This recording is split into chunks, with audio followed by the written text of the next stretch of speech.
मग काय भीम, तुझी आई मेल्यावर त्या लोकांनी जाळायला जागा बी दिली नव्हती का तुम्हाला?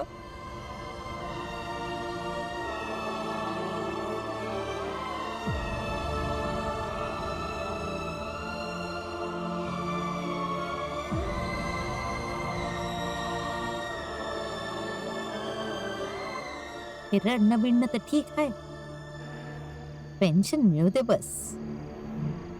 ह्या भीमरावानं ना वैभव देवजींचा अपमान केलाय.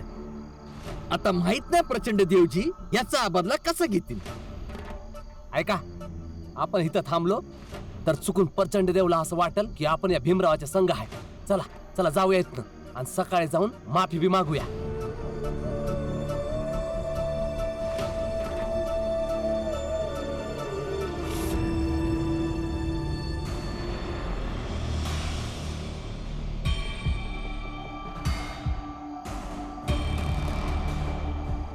ये मग त्या भीमरावच्या डोक्यातून शिक्षणाचं भूत उतरलं ना? बोले प्रचंड देवजी, परंतु फक्त सवयीने नडलेला आहे. नेहमी सारखे भाषण देणं सुरू केलं. त्याची बडबड बडबड बडबड ऐकून देवजी पण त्रस्त झाले. तर मग त्याला धडा शिकवून आम्ही परत आलो. वैभव, जर भीमराव भाषण देत होता तर त्याला त्याची लायकी दाखवून द्यायची. परत का आलास? तुमच्या हिशोबाने वरची जात उच्च का आहे आणि खालची जात नीच का आहे?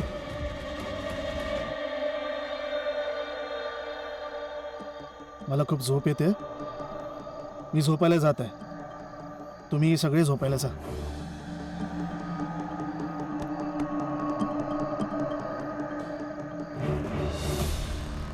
प्रचंड देवजी, तुम्ही पण जा, आराम करा. मी पण झोपणार, पण त्याआधी हे सुनिश्चित करेन की त्या भीमरावाला त्याच्या बापाची पेन्शन न मिळो.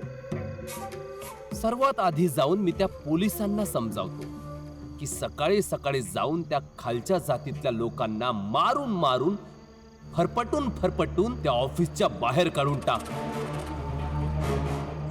एकदाचे ते लोक तिथून बाजूला झाले तर मग रामजीच्या जीवनातून ही पेन्शन बाजूला झाली समजा. शाबास.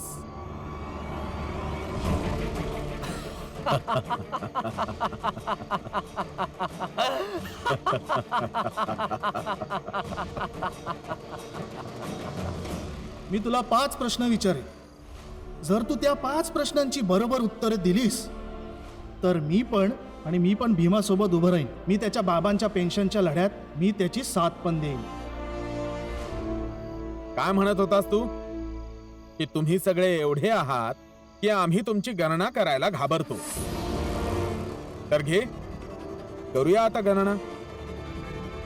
1 2 3 4 5 6 7 8 9 10 11 12 आणि 13 लोक आहेत. आणि कोणास ठाऊक बाकीची ती लोक कुठे आहेत जे दिसत नाहीयेत, पण ते असल्याचा तू कायम दम भरतोस.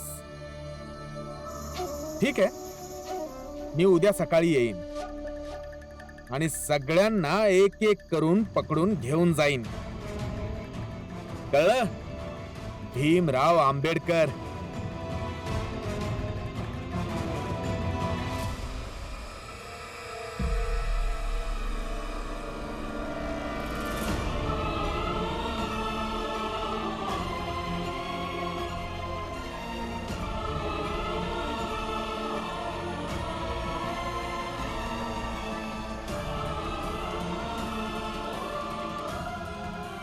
मला वाटतंय की तुम्ही सगळे घरी जा.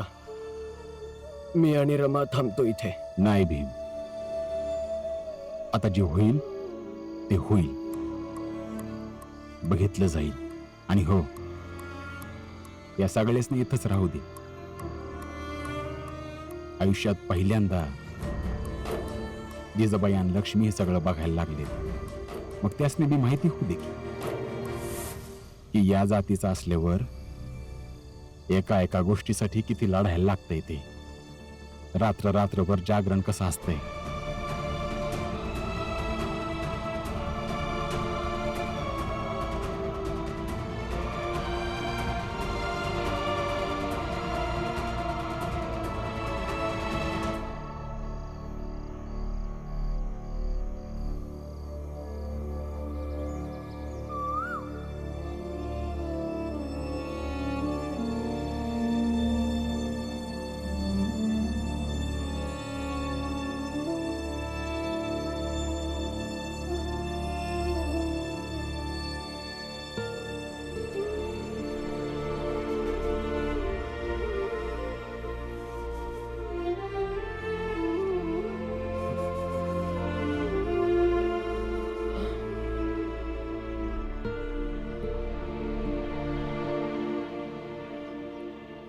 रमा, रमा, उठ.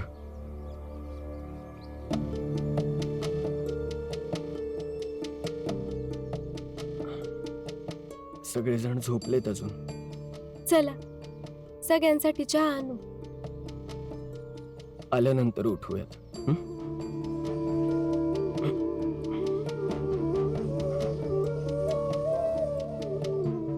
हे थांब.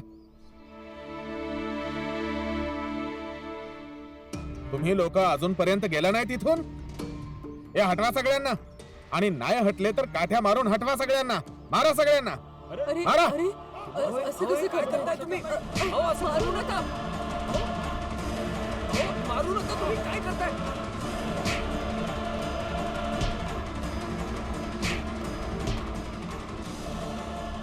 हे काय करतायत तुमचे लोक? काय करताय तुम्ही? आम्ही सगळे शांत बसलो होतो ना इथे. चुकीचं करतायत हे सर्व लोक. काय चुकीचं आणि काय बरोबर मी आत्ता समजावतो तुला.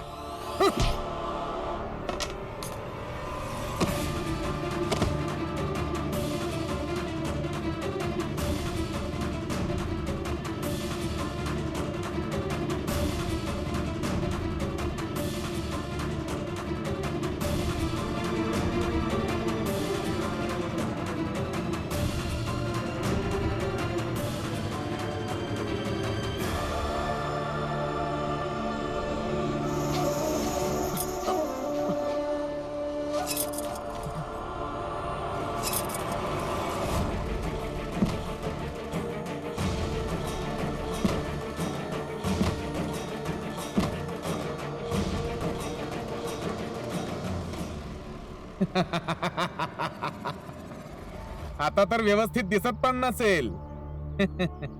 अरे ऐका रे, या बिचाऱ्याला दिसत नाहीये. कोणीतरी उचला आणि याला घरी घेऊन जा.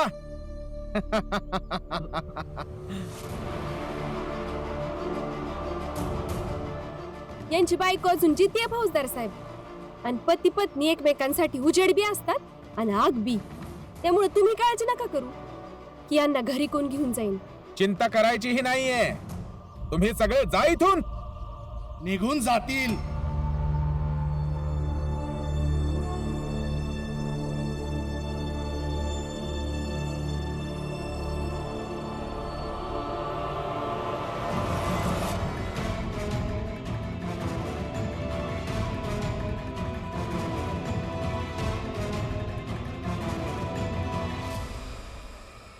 आधी ऑफिस तर उघडू द्या. यांना यांची पेन्शन घेऊ द्या.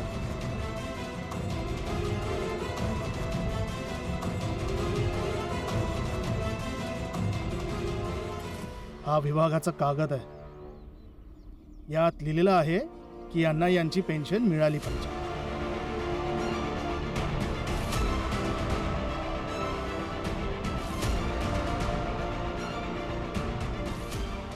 ऑफिस उघडेल जेव्हा हा कागद जमा करतील तेव्हा यांना यांची पेन्शन मिळून जाईल.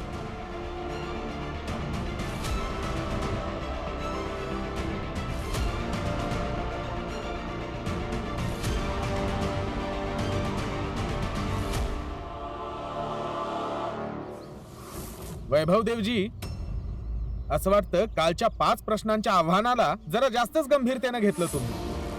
म्हणून या खालच्या जातीच्या माणसासाठी तुम्ही सकाळ सकाळी एका मोठ्या अधिकाऱ्याच्या घरी चहा पिऊन आलात. वा. ते काय आहे ना साहेब, मी लंडनमध्ये पाहिलंय लोकांना की छोट्या छोट्या गोष्टींसाठी, छोट्या छोट्या मागण्यांसाठी एक दुसऱ्याचे डोके फोडताना.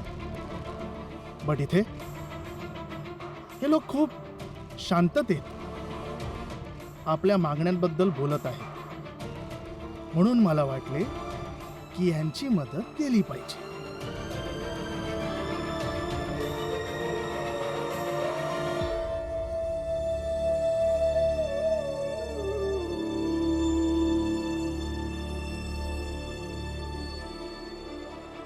हे घे भीम.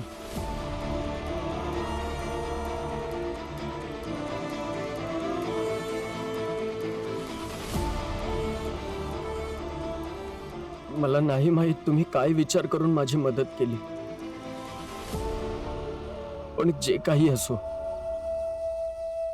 मी आभारी आहे तुमचा. तुम्ही लोक जा इथून. जेव्हा ऑफिस उघडेल तेव्हा या. पेन्शन सुरू होऊन जाईल. हो.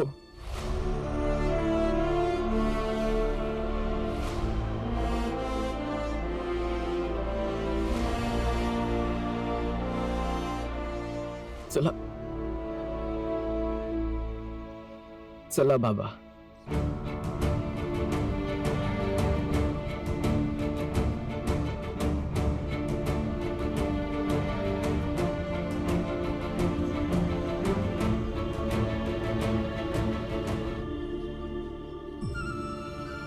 खूप खूप धन्यवाद.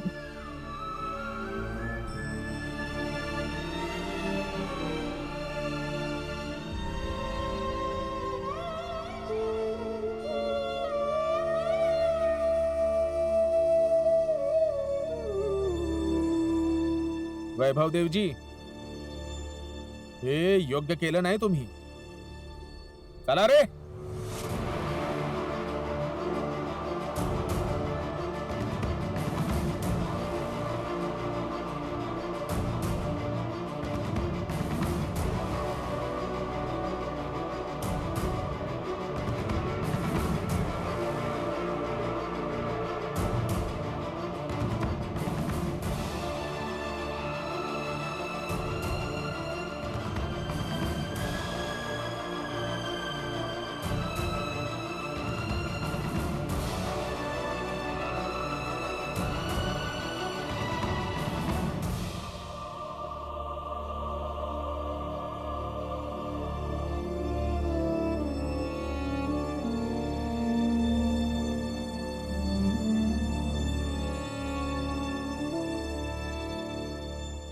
आलास भीम?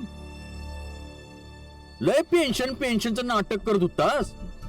सुरू झाली का नाही? अरे गप्प बस. भीमला आपल्या बाबाची पेन्शन सुरू करण्यात यश आलंय, समजला? अगं डालिया आजी, या भ्रमात राहू नको की तुझ्या भीमरावानं पेन्शनचं काम केलं. अरे ते तर उपकार आहेत वैभव देवांचे. हृदय पाझरले त्याच, दया आली त्यांना, आणि सकाळी सकाळी मोठ्या अधिकाऱ्यांकडे जाऊन तुझ्या बाबांच्या पेन्शनचं काम करून घेतलं.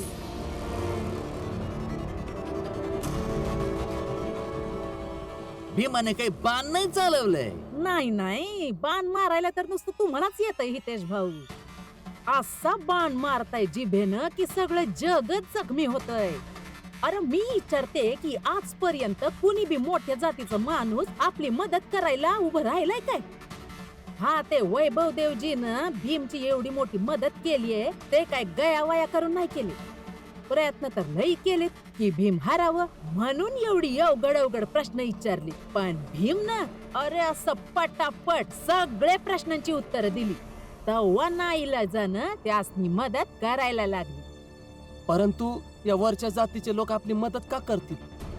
असं असेल की ह्यात बी त्यांचा काहीतरी नवा डाव असेल.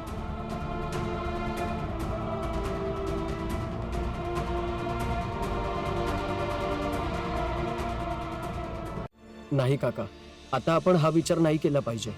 बाकी भले काही असो, त्यांनी आपली मदत केली आहे तर आपण कृतज्ञ असायला हवं. बघ पोरा, बरोबर म्हणतो. आता तू जाऊन आराम कर. नाही बाबा, झाडू मारायच्या कामावर जायचंय. कालही गेलो नव्हतो. आता मी जाऊन येतो. तुम्ही आराम करा आणि हे ठेवा तुमच्या जवळ. तुम्ही नंतर हे घेऊन या. मग आपण जाऊन पेन्शन सुरू करून घेऊयात. ठीक आहे पोरा, पर तू आराम कर. आज तुझ्या जागी मी झाडू मारतो. बाबा अहो, भीम, प्रत्येक वेळी तू सगळ्यांसाठी संघर्ष करतोस, लढतोस. तुला आराम करायची लय गरज आहे. आणि तसं पण तुझा चष्मा तुटलेला आहे. रमा,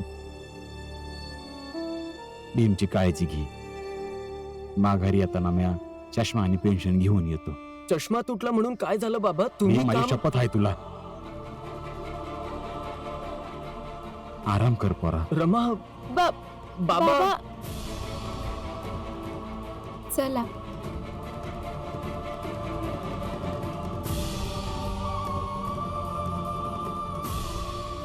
लक्ष्मी, एक चांगला आल्याचा चाय बनव. रातभर झोप झाली नाही, डोकं बी दुखतंय माझं. चाय पिऊन जरा आराम तरी मिळेल. चल. मनाला वाटतंय ना की जरा आराम मिळेल? मनाला वाटतंय ना की आल्याचा चाय प्यावा? जा लक्ष्मी, जे जे रात्रभर जागल्यात ना त्या सगळ्यांसाठी चाय बनवणार. आपण सगळी संग मिळून पिऊया चाय. आणि हा, चाय पिता पिता एक गोष्टीचा विचार पक्का करा की हा जो संघर्ष आहे ना तो भीम लहान असल्यापासून करत आलाय. दिन रात सगळ्यांसाठी लढत आलाय. जेव्हा बी तो संघर्ष करून काही मिळवून आलाय तेव्हा तू आणि जिजाबाईनं त्याला त्या समाधानासंग आजपर्यंत जगू दिलंय का? या गोष्टीचा चाय पिता पिता नक्की विचार करा.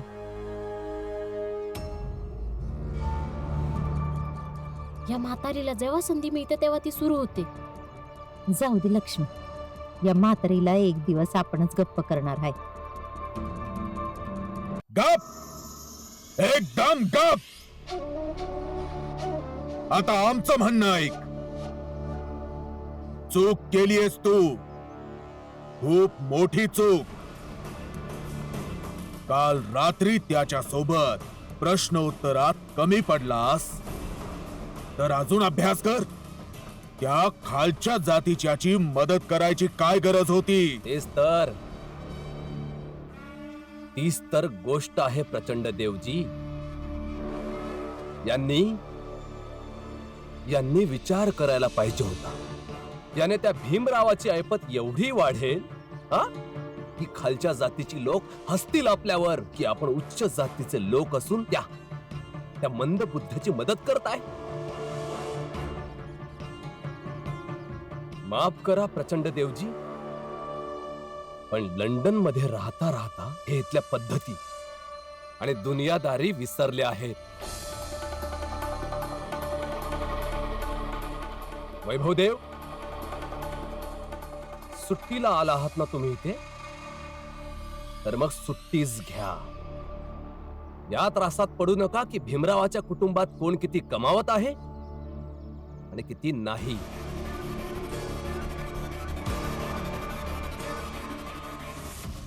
आज चला, न्याहारी तयार आहे. तुला खाण्या व्यतिरिक्त दुसरं काही सुचतं का? बघावं तेव्हा न्याहारी तयार झालीये, जेवण तयार झालंय.